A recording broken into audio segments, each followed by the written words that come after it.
اور اب ہمیں جوائن کر رہے ہیں وزیر اعظم عمران خان کے دیرینہ ساتھی اور اس جماعت کے پائنیئر قومی اسمبلی کے سپیکر جناب محترم اسد کیسر. بہت بہت شکریہ اسد کیسر صاحب, آپ نے ہمیں اس خصوصی نشست میں جوائن کیا.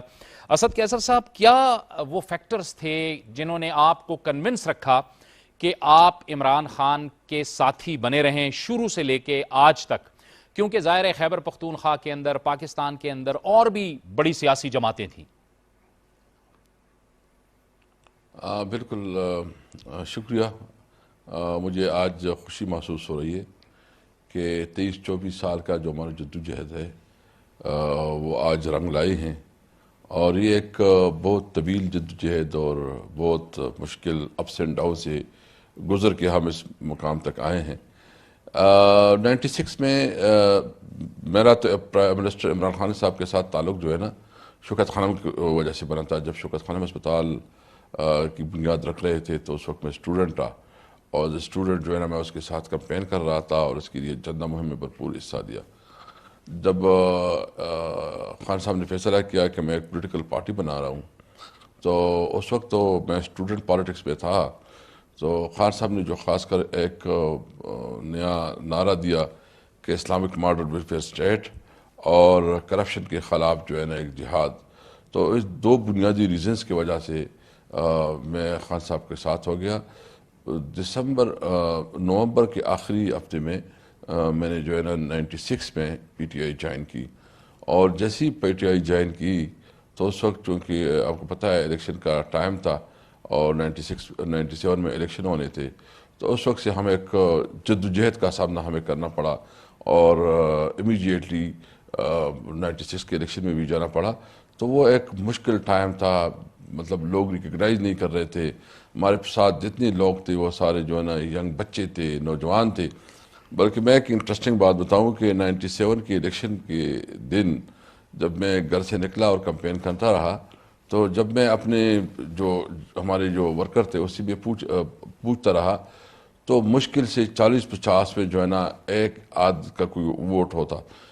میں ایک ہمارا علاقہ ہے ماندری, ادھر گیا تو ادھر سے 40-50 لڑکے تھے. میں نے اس سے پوچھا کہ اچھا بتاؤ نا اس میں کتنے لوگوں کی ووٹ ہے, تو اس میں صرف ایک آدمی کا ووٹ تھا. تو بہرحال اس وقت سے ایک جدوجہد کی, ایک سوچ کے ساتھ, ایک نعرے کے ساتھ, ایک کمٹمنٹ کے ساتھ اور ایک کلیئر ویژن کے ساتھ ہم آگے بڑھے, اور اللہ تعالیٰ نے وہ جدوجہد, وہ محنت, وہ اسٹرگل جو ہے نا رنگ لائی ہے, اور جو نعرہ تھا وہ آج عمل بن چکا ہے. اسد کیسر صاحب, اس دوران ظاہر ہے بہت سے لوگ پاکستان تحریک انصاف میں شامل بھی ہوئے اس سارے سفر کے دوران, اور اس کو چھوڑ کر بھی گئے, کچھ نئے لوگ یا کچھ سینئر لوگ چھوڑ کر بھی گئے. کہیں آپ کا ارادہ متزلزل نہیں ہوا کہ یہ جو جماعت ہے یہ آگے نہیں بڑھ سکتی, آگے نہیں چل سکتی؟ کہیں آپ کو کسی لیول پہ مایوسی نہیں ہوئی؟ کیونکہ آپ چونکہ عمران خان صاحب کے شروع کے وقتوں کے ساتھی ہیں, ایسے وقتوں میں آپ کیسے مینج کیا کرتے تھے؟ دیکھو, سب سے پہلے تو مجھے کوئی وہ نہیں تھا. ایک تو یہ کہ ہم اقتدار کے لیے خان صاحب کے ساتھ نہیں تھے. جو الیکشن میں شکست ہوئی تو بڑی مایوسی تھی جماعت کے اندر. جتنے لوگ تھے روزانہ اخبار میں خبر آتی تھی کہ لوگ چھوڑ گئے, فلانا جگہ لوگ چھوڑ گئے. تو مجھے لوگ کہتے تھے, میں نے کہا میرا یہ کام نہیں ہے, ہم نے تو عمران خان کا ساتھ دیا ہے, اور عمران خان کے ساتھ جو ہے ایک نظریے کی بنیاد پہ ہم نے ساتھ دیا. کوئی ہوگا نہیں ہوگا ہم اس کے ساتھ ہوں گے. میں اگر عمران خان اکیلا ہوگا میں اس کے ساتھ اکیلا رہوں گا. پھر جدوجہد کی, پھر 2002 کے الیکشن میں پھر ایک مشکل دور آیا, اور مجھے پتہ ہے کہ 2002 کے الیکشن میں پورے پاکستان میں ہمارے پاس جو ہے نا ایک ہی سیٹ آئی, جو عمران خان کی سیٹ آئی, اور اس میں بھی جو صورتحال کا سامنا ہمیں کرنا پڑا کیونکہ ہمیں کینڈیڈیٹ نہیں مل رہے تھے.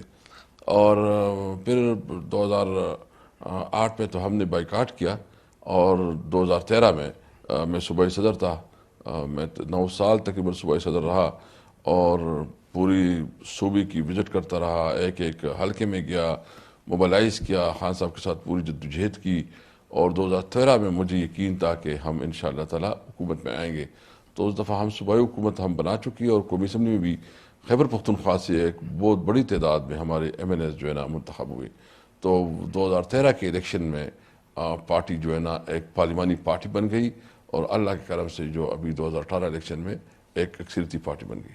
اسد کیسر صاحب, اس کی شاید ایک وجہ یہ بھی ہے کہ آپ لوگوں نے روایتی سیاست نہیں کی، غیر روایتی سیاست کی، اور جو سٹیٹس کو ہے اس کو آپ نے چیلنج کیا، اور شاید یہاں پہ عوام کسی ایسی سیاسی جماعت کی طرف نظریں اٹھائے ہوئے تھے یا اس پہ نظر رکھے ہوئے تھے کہ کوئی آئے اور ان کے دکھوں کا مداوع کرے اور جو روایتی سیاست ہے اس سے لوگ نکلیں، تو شاید اس وجہ سے بھی آپ کو پذیرائی ملی. آپ اس سے اتفاق کریں گے؟ بالکل. سب سے جو ہمارے اس نعرے سے جو متاثر ہوا وہ نوجوان ہمارے ساتھ، جب میں 2013 میں بھی الیکشن کنٹیسٹ کر رہا تھا تو خواتین اور نوجوانوں نے ہمارا بہت ساتھ دیا.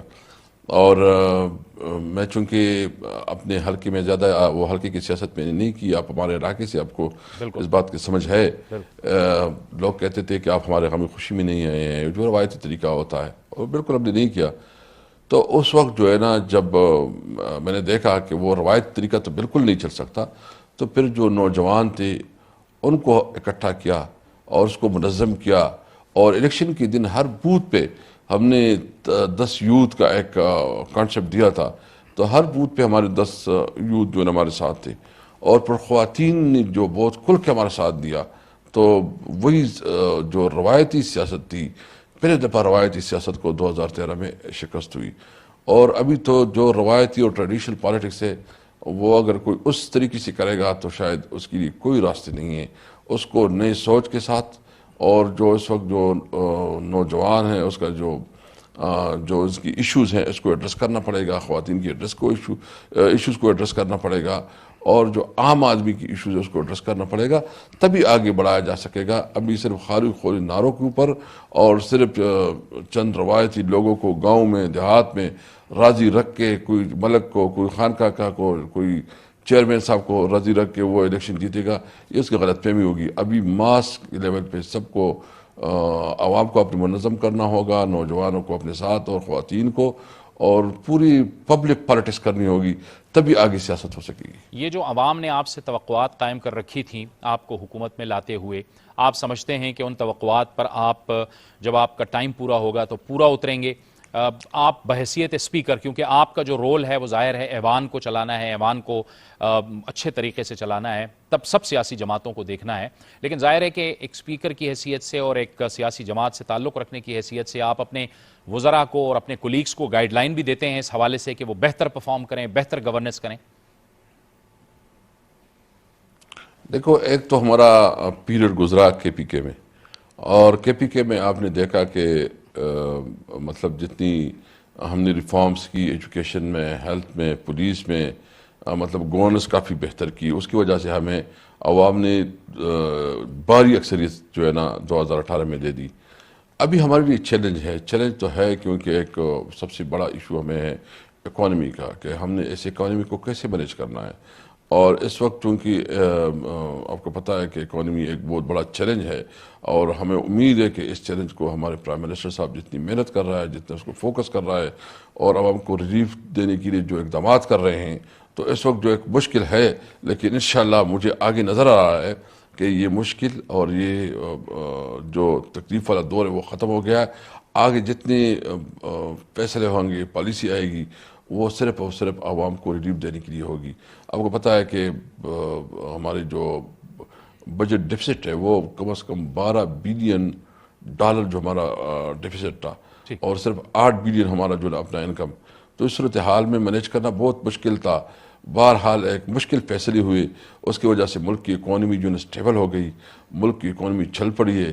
اور دوسرے ہمیں ایک کرونا کا ایک بہت بڑا چیلنج ہے. آپ دیکھ رہے ہیں آج کل جو کرونا کا صورتحال ہے، اس سب کو سامنے رکھتے ہوئے مجھے اللہ تعالیٰ سے امید ہے کہ وہ عمران خان جو ایک مخلص آدمی ہے، جو اس اپنے ملک کے لیے کر رہا ہے، جو قوم کے لیے کر رہا ہے، جو اپنے ذات سے برتر ہو کے کام کر رہا ہے، اللہ تعالیٰ اس کا مدد کرے گا. اس کرائسس میں ہم انشاءاللہ اس قوم کو ہم نکالیں گے، اور آئندہ کی بھی پاکستانی عوام جو ہے عمران خان کے اوپر اعتماد کریں گے اور تحریک انصاف کے اوپر اعتماد کریں گے. ٹھیک ہے، آپ امید کی بات کر رہے ہیں. بہت بہت شکریہ اسد قیصر صاحب آپ کا، آپ ہمارے ساتھ اس گفتگو